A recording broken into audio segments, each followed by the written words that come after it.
Hey all, welcome back to my YouTube channel Science World. So ಇವತ್ತಿನ class ಅಲ್ಲಿ ನಾನು ನಿಮಗೆ 10ನೇ ಕ್ಲಾಸಿನ ಒಂದು ಲೆಸನ್ ಆಗಿರುವಂತದ್ದು ಯಾವುದಂದ್ರೆ ರಾಸಾಯನಿಕ ಕ್ರಿಯೆಗಳು ಮತ್ತು ಸಮೀಕರಣಗಳನ್ನ ಇವತ್ತಿನ ಕ್ಲಾಸ್ ಅಲ್ಲಿ ನಾನು ನಿಮಗೆ ತಿಳಿಸ್ಕೊಡ್ತಾ ಇದ್ದೀನಿ. ಸೊ ಇನ್ಮೇಲಿಂದ ನಾನು ನಿಮಗೆ ರೆಗ್ಯುಲರ್ ಆಗಿ ಕ್ಲಾಸಸ್ ಅನ್ನ ಮಾಡ್ತಾ ಇರ್ತೀನಿ. ಸೊ ಇನ್ನು ಯಾರು ನಮ್ಮ ಚಾನೆಲ್ ಅನ್ನ ಸಬ್ಸ್ಕ್ರೈಬ್ ಮಾಡ್ಕೊಂಡಿಲ್ಲ, ಸಬ್ಸ್ಕ್ರೈಬ್ ಮಾಡ್ಕೊಳ್ಳಿ. ನನ್ನ ವಿಡಿಯೋಸ್ ಎಲ್ಲ ಇಷ್ಟ ಆದ್ರೆ ನಿಮ್ಗೆ ಲೈಕ್ ಮಾಡಿ, ಶೇರ್ ಮಾಡಿ, ಕಮೆಂಟ್ ಮಾಡಿ. ಓಕೆ, ಸೊ ಇವಾಗ ಫಸ್ಟ್ ಚಾಪ್ಟರ್ ಬರೋಣ. ಯಾವ್ದಂತ ಹೇಳಿದ್ರೆ ರಾಸಾಯನಿಕ ಕ್ರಿಯೆಗಳು ಮತ್ತು ಸಮೀಕರಣಗಳು. ಸೊ ಇದು ತುಂಬಾ ಸಿಂಪಲ್ ಆಗಿರುವಂತಹ ಒಂದು ಕೆಮಿಸ್ಟ್ರಿ ಚಾಪ್ಟರ್. ಸೊ ಇದನ್ನ ನಾವು ಚೆನ್ನಾಗಿ ನೀಟಾಗಿ ಅರ್ಥ ಮಾಡ್ಕೋಬೇಕಾಗುತ್ತೆ.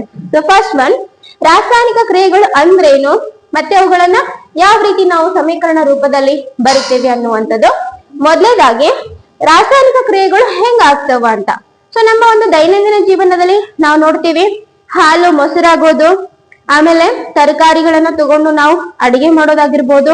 ಸೊ ಬೇರೆ ಬೇರೆ ಎಕ್ಸಾಂಪಲ್ಸ್ ಗಳನ್ನ ನಾವೇನ್ ಮಾಡ್ತಾ ಇರ್ತೇವೆ ಅಂದ್ರ ನಮ್ಮ ದೈನಂದಿನ ಜೀವನದಲ್ಲಿ ನೋಡ್ತಾ ಇರ್ತೀವಿ. ಹಾಗಾದ್ರೆ ರಾಸಾಯನಿಕ ಸಮೀಕರಣ ನಡೆದಿದೆ ಅಂತ ನಾವು ಯಾವ ಒಂದು ಆಧಾರದ ಮೇಲೆ ನಿರ್ಧಾರ ಮಾಡ್ತೀವಿ? ಹಾಗಾದ್ರೆ ರಾಸಾಯನಿಕ ಸಮೀಕರಣ ನಡೆದಿದೆ ಅಂತ ಹೇಳಿ ಅವುಗಳನ್ನ ಹೇಳುವಂತಹ, ಸೂಚಿಸುವಂತಹ ಕೆಲವೊಂದಿಷ್ಟು ಪದಗಳು ಯಾವ್ಯಾವ ಅನ್ನೋದನ್ನ ನಾವೀಗ ನೋಡೋಣ. ಒಂದನೇದಾಗಿ ರಾಸಾಯನಿಕ ಕ್ರಿಯೆ ನಡೆದಿದೆ ಅಂತ ಹೇಳಿದ್ರೆ ಮೊದಲನೇದಾಗಿ ಬಣ್ಣ ಬದಲಾವಣೆ ಆಗಿರುತ್ತೆ. ಬಣ್ಣದಲ್ಲಿ ಬದಲಾವಣೆ. ಎರಡನೇದು ಅನಿಲದ ಬಿಡುಗಡೆ.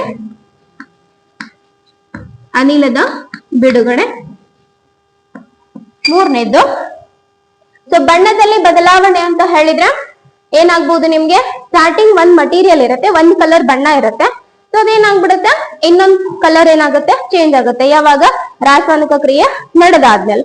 ಇನ್ನು ನೆಕ್ಸ್ಟ್ ಅನಿಲದ ಬಿಡುಗಡೆ, ಲೈಕ್ ನಿಮ್ಗೆ ಆಕ್ಸಿಜನ್ ಗ್ಯಾಸ್ ಬಿಡುಗಡೆ ಆಗ್ಬೋದು, ಹೈಡ್ರೋಜನ್ ಗ್ಯಾಸ್ ಬಿಡುಗಡೆ ಆಗ್ಬೋದು, ನೆಕ್ಸ್ಟ್ ಕ್ಲೋರಿನ್ ಗ್ಯಾಸ್ ಬಿಡುಗಡೆ ಆಗ್ಬೋದು. ಆಮೇಲೆ ಇನ್ನೊಂದ್ ಯಾವ್ದಂತ ಹೇಳಿದ್ರ ಸ್ಥಿತಿಯಲ್ಲಿ ಬದಲಾವಣೆ. ಸೊ ಸ್ಥಿತಿ ಬದಲಾವಣೆ ಅಂತಂದ್ರೇನು, ಘನ ರೂಪದಲ್ಲಿ ಇರುವಂತದ್ದು ದ್ರವ ರೂಪದಲ್ಲಿ ಬರಬಹುದು, ಅಥವಾ ದ್ರವ ರೂಪದಲ್ಲಿ ಇರುವಂತದ್ದು ಅನಿಲ ರೂಪದಲ್ಲಿ ಬರಬಹುದು. ಸೊ ಇವುಗಳು ಏನಂತ ಹೇಳಿದ್ರೆ ಸ್ಥಿತಿ ಬದಲಾವಣೆಗೆ ಉದಾಹರಣೆ ಆಗುತ್ತೆ. ನೆಕ್ಸ್ಟ್, ಸೊ ಈ ಮೂರು ಏನಂತ ಹೇಳಿದ್ರೆ ನಾವು ಅವುಗಳನ್ನ ಏನ್ ಮಾಡ್ಬೋದು, ಡಿಸೈಡ್ ಮಾಡ್ಬೋದು. ಓಕೆ, ನೆಕ್ಸ್ಟ್ ತಾಪದಲ್ಲಿ ಬದಲಾವಣೆ. ನಾಲ್ಕನೇದು ಯಾವ್ದಂತ ಹೇಳಿದ್ರೆ ತಾಪದಲ್ಲಿ ಬದಲಾವಣೆ. ರಾಸಾಯನಿಕ ಕ್ರಿಯೆ ನಡೆದೈತೆ ಅಂತ ಹೇಳಿ ನಿರ್ಧಾರ ಮಾಡುವಂತಹ ಅಂಶಗಳು ಯಾವುವು ಅಂತಂದ್ರೆ ಈ 4 ಅಂಶಗಳು ಏನ್ ಮಾಡ್ತಾವ, ರಾಸಾಯನಿಕ ಕ್ರಿಯೆ ನಡೆದಿದೆ ಅಂತ ಹೇಳಿ ನಿರ್ಧಾರ ಮಾಡ್ತಾವ. ಸೊ ತಾಪದಲ್ಲಿ ಬದಲಾವಣೆ, ಬಿಫೋರ್ ಒಂದು ಟೆಂಪರೇಚರ್ ಇದ್ರೆ ಆಫ್ಟರ್ ಏನಾಗುತ್ತೆ, ಇನ್ನೊಂದು ಟೆಂಪರೇಚರ್ ಆಗುತ್ತೆ. ಫಾರ್ ಎಕ್ಸಾಂಪಲ್, ಇವಾಗ ನಾವು ಮಂಜುಗಡ್ಡೆ ತಗೊಂಡಿರ್ತೀವಿ, ಆ ಮಂಜುಗಡ್ಡೆ ಏನಾಗಿರುತ್ತೆ, ದ್ರವ ರೂಪಕ್ಕೆ ಬರುತ್ತೆ. ಸೊ ಮಂಜುಗಡ್ಡೆಯ ಮೊದಲನೇ ಟೆಂಪರೇಚರ್ ಏನಾಗಿರುತ್ತೆ, ಸೊ ಏನೋ ಸಮ್ ಡಿಗ್ರಿ ಸೆಲ್ಸಿಯಸ್ ಇರುತ್ತೆ. ಸೊ ಅದು ದ್ರವ ರೂಪಕ್ಕೆ ಬಂದಾಗ ಏನಾಗುತ್ತೆ, ಇನ್ನೊಂದು ಡಿಗ್ರಿ ಸೆಲ್ಸಿಯಸ್ ಬಂದಿರುತ್ತೆ. ಅಂದ್ರೆ ಏನಾಗುತ್ತೆ, ತಾಪದಲ್ಲಿ ಬದಲಾವಣೆ ಹೊಂದಿರುತ್ತೆ.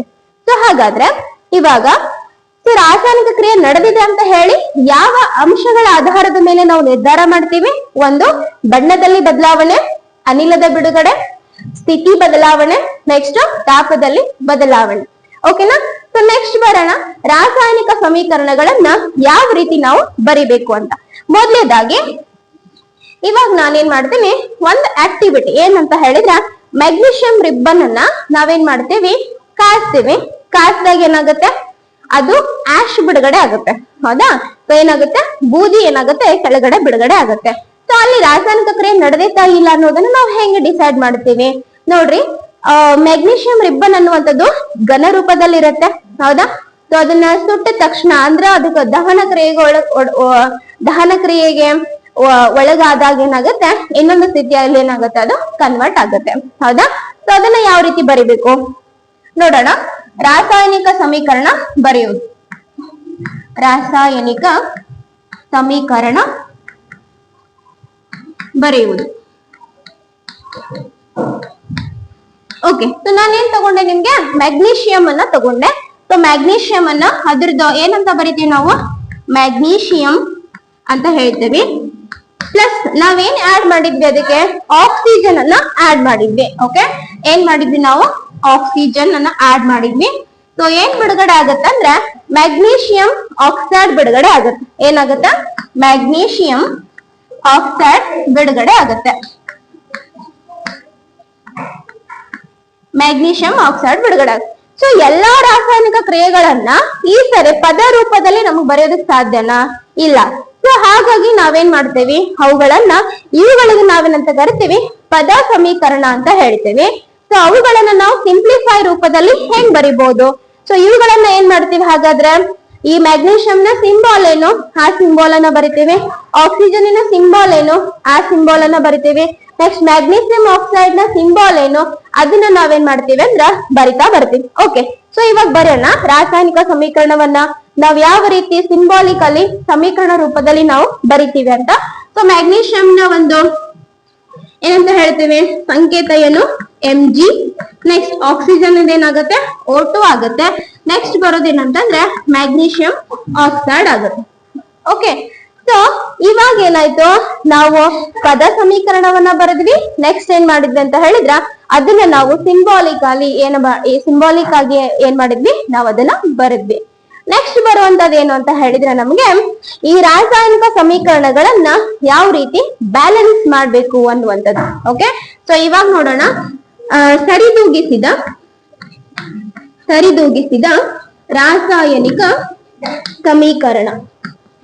ಸರಿದೂಗಿಸಿದ ರಾಸಾಯನಿಕ ಸಮೀಕರಣ. ಸೊ ಇದನ್ನ ನಾವ್ ಯಾವ ರೀತಿ ಸಮೀಕರಣವನ್ನ ಸರಿದೂಗಿಸ್ಬೇಕು, ಬ್ಯಾಲೆನ್ಸ್ ಮಾಡ್ಬೇಕು ಅಂತ. ನಿಮಗೆ ಸರಿದೂಗಿಸಿದ ರಾಸಾಯನಿಕ ಸಮೀಕರಣವನ್ನ ಹೆಂಗೆ ನಾವು ಫೈಂಡ್ ಔಟ್ ಮಾಡ್ತೀವಿ ಅಂತ ಸೊ ಪ್ರತಿ ಸಾರಿ ನಾನು ಹೇಳ್ತಾನೆ. ಏನಂತ ಹೇಳಿದ್ರೆ, ನಾವು ಈ ರಾಸಾಯನಿಕ ಸಮೀಕರಣಗಳನ್ನ ಬರೆಯುವಾಗ ಅದಕ್ಕೊಂದು ರೂಲ್ ಇದೆ. ಸೊ ಏನ್ ರೂಲ್ ಅಂತ ಹೇಳಿದ್ರೆ, ನಾವ್ ಏನಿಲ್ಲ ಲೆಫ್ಟ್ ಹ್ಯಾಂಡ್ ಸೈಡ್ ಬರಿತೀವಿ, ಇದನ್ನ ನಾವು LHS ಅಂತ ಹೇಳ್ತೀವಿ. ಓಕೆನಾ? ಸೊ ಇದನ್ನ ಸ್ವಲ್ಪ ನಾನು ಗ್ರಾಬ್ ಮಾಡ್ತೀನಿ, ಸೊ ದಟ್ ನಿಮ್ಗೆ ನೀಟಾಗಿ ಅಂಡರ್ಸ್ಟ್ಯಾಂಡ್ ಆಗ್ಲಿ ಅಂತ. ಓಕೆ, ಸೊ ಇಲ್ಲೇ ಇದನ್ನ ನಾನು LHS ಅಂತ ತಗೊಳ್ತೀನಿ, ಇದನ್ನ ನಾನು RHS ಅಂತ ತಗೊಳ್ತೀನಿ. ಸೊ LHS ಅಂದ್ರೆ ಲೆಫ್ಟ್ ಹ್ಯಾಂಡ್ ಸೈಡ್ ಅಂತ. ಸೊ ಬೋರ್ಡಿನ ಎಡಭಾಗ, ಇದು ಬೋರ್ಡಿನ ಬಲಭಾಗ. ಸೊ ಯಾವಾಗ್ಲೂ ನಾವು ರಾಸಾಯನಿಕ ಸಮೀಕರಣಗಳನ್ನ ಬರಿಬೇಕು ಅಂತ ಹೇಳಿದ್ರೆ, ನಾವ್ ಇಲ್ಲೇನ್ ಮಾಡ್ತೀವಿ, ಲೆಫ್ಟ್ ಹ್ಯಾಂಡ್ ಸೈಡ್ ಅಲ್ಲಿ ಪ್ರತಿವರ್ತಕಗಳನ್ನ ನಾವು ಬರಿತೀವಿ. ಸೊ ಇವುಗಳನ್ನ ನಾವೇನಂತ ಕರಿತೀವಿ, ಪ್ರತಿವರ್ತಕಗಳು. ಇವುಗಳನ್ನ ನಾವು ಪ್ರತಿವರ್ತಕಗಳು ಅಂತ ಕರಿತೀವಿ. ಇವುಗಳನ್ನ ರೈಟ್ ಹ್ಯಾಂಡ್ ಸೈಡ್ ಇದಾವಲ್ಲ, ಅವುಗಳನ್ನ ನಾವೇನಂತ ಕರಿತೀವಿ, ಉತ್ಪನ್ನಗಳು ಅಂತ ಹೇಳ್ತೀವಿ. ಉತ್ಪನ್ನಗಳು. ಯಾವಾಗ್ಲೂ ಪ್ರತಿವರ್ತಕಗಳು ಒಂದಕ್ಕಿಂತ ಹೆಚ್ಚು ಪ್ರತಿವರ್ತಕಗಳು ಇರ್ತಾವ, ಸಮ್ ಟೈಮ್ಸ್ ಒಂದೇ ಪ್ರತಿವರ್ತಕ ಇರುತ್ತೆ. ಅದೇ ರೀತಿಯಾಗಿ ಉತ್ಪನ್ನಗಳು ಏನಾಗಿರ್ತಾವ ಅಂದ್ರೆ, ಒಂದಕ್ಕಿಂತ ಹೆಚ್ಚು ಉತ್ಪನ್ನಗಳನ್ನು ಸಹ ನೋಡ್ತೀವಿ, ಅಥವಾ ಒಂದೇ ಉತ್ಪನ್ನನೂ ಸಹ ನಾವೇನ್ ಮಾಡ್ತೀವಿ, ನೋಡ್ತೀವಿ. ಓಕೆ, ಇವುಗಳಿಗೆ ಪ್ರತಿವರ್ತಕಗಳಿಗೆ ಯೂಶಲಿ ನಾವು ರಿಯಾಕ್ಟೆಂಟ್ಸ್ ಅಂತ ಕರಿತೀವಿ. ರಿಯಾಕ್ಟೆಂಟ್ಸ್ ಅಂತ ಕರಿತೀವಿ. ಇವುಗಳಿಗೆ ನಾವೇನಂತ ಕರಿತೀವಿ, ಪ್ರಾಡಕ್ಟ್ ಅಂತ ಕರಿತೀವಿ. ಪ್ರಾಡಕ್ಟ್. ಸೊ ಒಂದಕ್ಕಿಂತ ಹೆಚ್ಚು ಪ್ರತಿವರ್ತಕಗಳು ಇತ್ತು ಅಂದ್ರೆ ಪ್ಲಸ್ ಚಿಹ್ನೆನ ತೋರಿಸ್ತೇವೆ. ನೆಕ್ಸ್ಟ್ ಈ ಕಡೆಗೆ ಒಂದಕ್ಕಿಂತ ಹೆಚ್ಚು ಉತ್ಪನ್ನಗಳು ಇತ್ತಂದ್ರೆ ನಾವು ಪ್ಲಸ್ ಚಿಹ್ನೆನ ಹಾಕ್ತಾ ಬರ್ತೇವೆ. ಅದೇ ರೀತಿಯಾಗಿ ಈ ಒಂದು ಫಿನಾಮಿನನ್ಗಳಂತ ಹೇಳ್ತೀವಿ. ನಾವು ಸಪೋಸ್ ಉಷ್ಣವನ್ನ ಆಡ್ ಮಾಡಿದಾಗ ಉಷ್ಣ ಅಂತ ಬರಿತೀವಿ. ಇನ್ನು ಕೆಲವೊಂದ್ಸರಿ ಇಲ್ಲಿ ಆರೋ ಮಾರ್ಕ್ ಏನಿದೆ ಅಲ್ಲ, ಸೊ ಆರೋ ಮಾರ್ಕ್ ಅಲ್ಲಿ ನಾವು ಕೆಲವೊಂದ್ಸರಿ ಇಲ್ಲಿ ಸೂರ್ಯನ ಬೆಳಕನ್ನ ಉಪಯೋಗ ಮಾಡಿರ್ತೇವೆ, ಅಥವಾ ಕ್ರಿಯಾವರ್ಧಕಗಳನ್ನ ಯೂಸ್ ಮಾಡಿರ್ತೀವಿ, ಅಥವಾ ವೇಗವರ್ಧಕಗಳನ್ನ ಯೂಸ್ ಮಾಡಿರ್ತೀವಿ. ಸೊ ಅವುಗಳನ್ನ ನಾವೇನ್ ಮಾಡ್ತೀವಿ ಅಂದ್ರ ಈ ಒಂದು ಆರೋ ಮಾರ್ಕದ ಮೇಲೆ ಅಥವಾ ಕೆಳಗಡೆ ನಾವೇನ್ ಮಾಡ್ತೀವಿ, ಬರಿತೀವಿ. ಸೊ ಇದಿಷ್ಟು ನಿಮಗೆ ರಾಸಾಯನಿಕ ಸಮೀಕರಣಗಳನ್ನ ಯಾವ ರೀತಿ ಬರಿಬೇಕು ಅನ್ನುವಂಥದ್ದು. ಇವಾಗ ನೋಡೋಣ ನೆಕ್ಸ್ಟ್ ಬ್ಯಾಲೆನ್ಸ್ಡ್ ಕೆಮಿಕಲ್ ರಿಯಾಕ್ಷನ್ ಅಂದ್ರ ಸರಿದೂಗಿಸಿದ ರಾಸಾಯನಿಕ ಸಮೀಕರಣ. ಓಕೆ, ಬರೋಣ ಇವಾಗ ಸರಿದೂಗಿಸಿದ ರಾಸಾಯನಿಕ ಸಮೀಕರಣವನ್ನ ಯಾವ ರೀತಿ ಬರಿಬೇಕು ಅಂತ. ಸರಿದೂಗಿಸಿದ ರಾಸಾಯನಿಕ ಸಮೀಕರಣ. ಓಕೆ, ಸೊ ಸರಿದೂಗಿಸಿದ ರಾಸಾಯನಿಕ ಸಮೀಕರಣ ಅಂದ್ರೆ ಏನು ಅಂತ ನಾನು ನಿಮ್ಗೆ ಫಸ್ಟ್ ಹೇಳ್ತೇನೆ. ಸೊ ಇಲ್ಲಿ ಬರೀ ಈಗ ನಾನು ನಿಮ್ಗೆ ಒಂದು ರಾಸಾಯನಿಕ ಸಮೀಕರಣವನ್ನ ಬರ್ದಿದ್ದೀನಿ. ಸೊ ಅದ್ರಲ್ಲಿ ಅದು ಎಕ್ವೇಶನ್ ಬ್ಯಾಲೆನ್ಸ್ ಆಗಿದೆನಾ ಇಲ್ವಾ ಅನ್ನೋದನ್ನ ನಾವ್ ಹೆಂಗೆ ಫೈಂಡ್ ಔಟ್ ಮಾಡ್ತೀವಿ ಅಂತ. ಸೊ ಅಲ್ಲಿ ಮ್ಯಾಗ್ನೀಷಿಯಂ ಎಷ್ಟು ಮಾಲಿಕ್ಯೂಲ್ ಇದೆ, 1 ಮಾಲಿಕ್ಯೂಲ್ ಇದೆ. ಈ ಕಡೆ ಎಷ್ಟಿದೆ ಮ್ಯಾಗ್ನೀಷಿಯಂ ಮಾಲಿಕ್ಯೂಲ್ 1 ಇದೆ.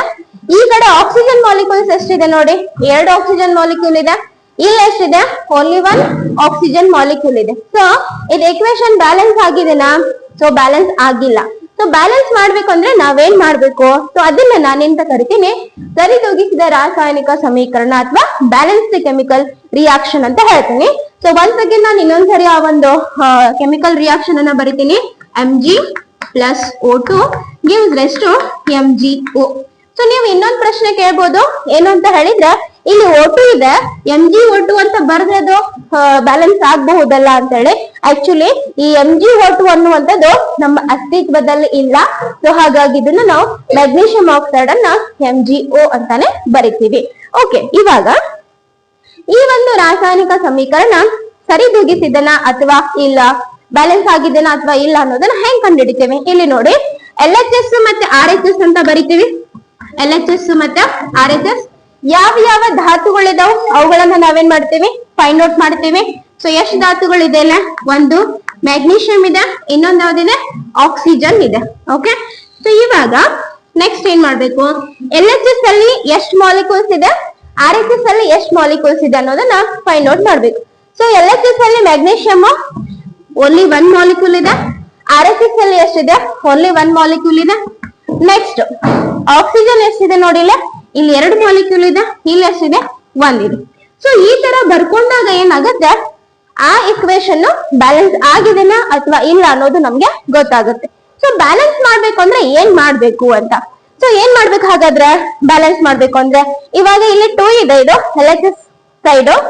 RHS ಗಳಲ್ಲಿ 2 ಆಗ್ಬೇಕು ಅಂದ್ರೆ ಏನ್ ಮಾಡ್ಬೇಕು? ಇದನ್ನ ಇಂಟು 2 ಮಾಡ್ಬೇಕು. ಅಲ್ಲಿ ಏನಾಗುತ್ತೆ? ಅದು 2 ಆಗುತ್ತೆ. ಸೊ RHS ಅಲ್ಲಿ ಯಾವ್ದು ಆಕ್ಸಿಜನ್ ಮಾಲಿಕ್ಯೂಲ್? ಇಲ್ಲ 1 ಮಾಲಿಕ್ಯೂಲ್ ಇದೆ, ಅದನ್ನ ಏನ್ ಮಾಡ್ಬೇಕು ನಾವು? 2 ಮಾಡ್ಬೇಕಾಗತ್ತೆ. ಸೊ ಅಲ್ಲಿಗೆ ಏನಾಯ್ತು? ಆಕ್ಸಿಜನ್ ಏನಾಯ್ತು ಅಂತಂದ್ರೆ ಬ್ಯಾಲೆನ್ಸ್ ಆಯ್ತು. ಆಕ್ಸಿಜನ್ ಇಲ್ಲಿ 2 ಮಾಲಿಕ್ಯೂಲ್ ಇದೆ, ಆಕ್ಸಿಜನ್ ಇಲ್ಲೇ 2 ಮಾಲಿಕ್ಯೂಲ್ ಇದೆ. ಬಟ್ ಮ್ಯಾಗ್ನೀಷಿಯಂ ಮಾತ್ರ ಏನಾಗಿದೆ? ಇಲ್ಲಿ 1 ಇದೆ, ಇಲ್ಲೇ 2 ಇದೆ. ಸೊ ಮ್ಯಾಗ್ನೀಷಿಯಂ ಅನ್ನ ಹೆಂಗ್ ಬ್ಯಾಲೆನ್ಸ್ ಮಾಡ್ತೀನಿ? ಇದಾವೆ ಒಳಗ ಮಾಡ್ಬೇಕು. ಸೊ ಇಲ್ಲಿ 2 ಇರೋದ್ರಿಂದ ನಾನು ಇಲ್ಲಿ ಏನ್ ಮಾಡ್ತೀನಿ? 2 ಮ್ಯಾಗ್ನೀಷಿಯಂ ಅಂತ ಬರಿತೀನಿ. ಸೊ ಅಲ್ಲಿಗೆ ಏನಾಯ್ತು? ಇದು ಈ ಇಕ್ವೇಶನ್ ಏನಾಯ್ತು ಅಂದ್ರೆ ಬ್ಯಾಲೆನ್ಸ್ ಆಯ್ತು. ಸೊ ಇದೇ ತರನೇ ಇನ್ನೂ ಒಂದು ಎಕ್ಸಾಂಪಲ್ ಇದೆ. ಸೊ ಆ ಎಕ್ಸಾಂಪಲ್ ನಾನು ನಿಮ್ಗೆ ನೆಕ್ಸ್ಟ್ ಕ್ಲಾಸ್ ಅಲ್ಲಿ ತಗೊಳ್ತೀನಿ. ಸೊ ಸರಿದೂಗಿಸಿದ ರಾಸಾಯನಿಕ ಸಮೀಕರಣ ಅಂದ್ರೇನು, ಅದನ್ನ ನಾವು ಯಾವ ರೀತಿ ಫೈಂಡ್ ಔಟ್ ಮಾಡ್ಬೇಕು, ಅದೇ ರೀತಿಯಾಗಿ ಯಾವ ರೀತಿಯಾಗಿ ನಾವು ಅದನ್ನ ಎಕ್ವೇಶನ್ ಬ್ಯಾಲೆನ್ಸ್ ಮಾಡ್ಬೇಕು ಅನ್ನೋದನ್ನ ಇವತ್ತಿನ ಕ್ಲಾಸ್ ಅಲ್ಲಿ ನಾನು ನಿಮ್ಗೆ ಹೇಳ್ಕೊಟ್ಟಿದ್ದೀನಿ. ಸೊ ಮುಂದಿನ ಕ್ಲಾಸ್ ಅಲ್ಲಿ ನಿಮಗೆ ಇನ್ನೊಂದು ಎಕ್ಸಾಂಪಲ್, ಯಾವುದು ಬ್ಯಾಲೆನ್ಸ್ಡ್ ಕೆಮಿಕಲ್ ಇಕ್ವೇಶನ್ ಗೆ ಸಂಬಂಧಿಸಿದಂತೆ ಇನ್ನೊಂದು ಕ್ಲಾಸ್ ನಿಮ್ಗೆ ಇನ್ನೊಂದು ಎಕ್ಸಾಂಪಲ್ ಅನ್ನ ತಗೊಂಡು ನೆಕ್ಸ್ಟ್ ಕ್ಲಾಸ್ ಅಲ್ಲಿ ಕ್ಲಾಸ್ ಅನ್ನ ಮಾಡ್ತೀನಿ. ಸೊ ನೆಕ್ಸ್ಟ್ ಕ್ಲಾಸ್ ನಮ್ಗೆ ಕ್ಲಾಸ್ ಇಷ್ಟ ಆಯ್ತು ಅಂತ ಹೇಳಿದ್ರೆ ಲೈಕ್ ಮಾಡಿ, ಶೇರ್ ಮಾಡಿ, ಕಮೆಂಟ್ ಮಾಡಿ. ಸೊ ಕ್ಲಾಸ್ ಹೇಗಿತ್ತು ಅನ್ನೋದನ್ನ ಕಮೆಂಟ್ ಮಾಡೋದನ್ನ ಮರಿಬೇಡಿ. ಸೊ ನೆಕ್ಸ್ಟ್ ಕ್ಲಾಸ್ ಅಲ್ಲಿ ಸಿಗ್ತೇನೆ. ಅಲ್ಲಿವರೆಗೂ ನಮಸ್ಕಾರ.